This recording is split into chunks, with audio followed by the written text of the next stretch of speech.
Mr. President, the situation at U.S. airports continues to worsen, thanks to Democrats' refusal to fund the Department of Homeland Security. Thousands of Homeland Security employees have been working without pay for more than a month. The problems of having an unfunded Homeland Security Department continue to multiply. And Democrats, well, they just seem to shrug.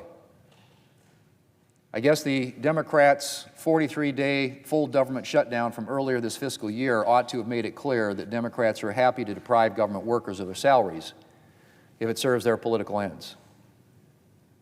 But I still marvel at the fact that Democrats have been willing to deprive some government employees of pay for almost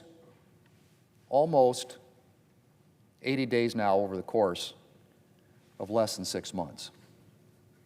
To say nothing of their willingness to defund law enforcement and jeopardize national security.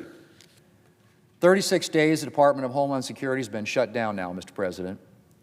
The White House has offered a substantial number of reforms to Democrats. The Democrats have yet to move a step off their original list of demands. And I hope that will change. So far, the concept of negotiation, which involves compromise and give and take, seems utterly lost to them.